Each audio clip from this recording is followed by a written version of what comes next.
So the building I had was PBS Pinchback, which is home to our engineering departments here at Southern University. As you may know, PBS Pinchback, the building was named to dedicate and in honor of Louisiana's first African American governor, Pinckney Benton Stewart Pinchback, I believe. Yes. And it building opened in 2004, and it was seen as one of the nicer, like newer buildings in the institution. But when I interviewed someone who has been here for a couple decades, they said otherwise. I had the pleasure of interviewing Ms. Christina Crump, who is admin assistant to the colleges of science and engineering, and she says it looks pretty, but that's about it. When you see it from afar, the most things you would notice are the two big white beams that are in front of the building. Those were put there after it was actually opened because it was unstructural. It wasn't able to withstand by itself, so they had to add those beams. A lot of other issues occurred, such as if you walk into the building and you look to the right to where the elevators are, the ceiling is very low, and that is because the contractors forgot to make room for the AC units.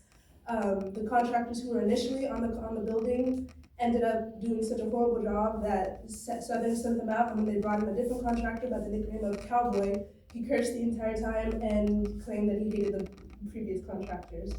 Not only are there leaks and structural building damages and just constant seeming to be like issues happening with the building. There's also a lot of creatures that make their home in there. There's lots of snakes from what I've heard and hidden deep in the dark corners. Foxes love to make their appearance. I'm sorry. Oh, sorry, yeah. No, yeah, trust me. What I'm hearing this interview is crazy. There's foxes, which aren't too bad, and raccoons who like to travel around towards the at the night when everyone's leaving.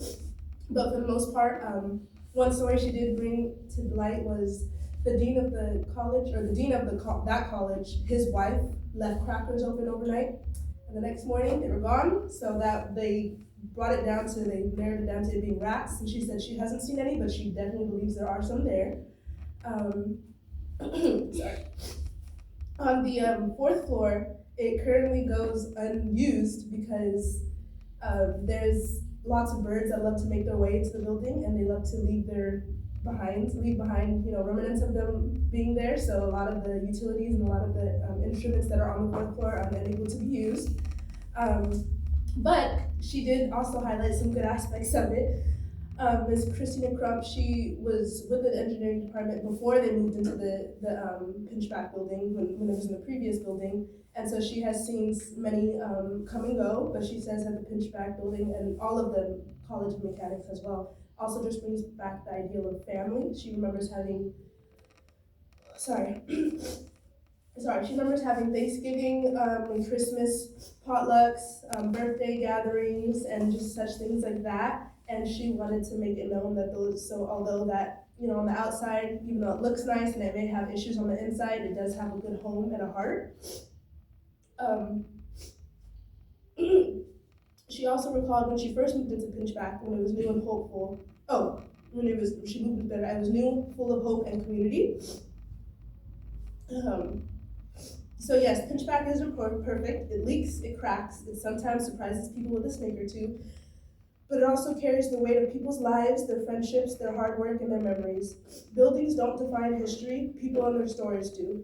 The people who have walked the halls of Pinchback have made it more than just a pretty sight. They have made it a story of resilience, friendship, and legacy. Thank you. Thank you.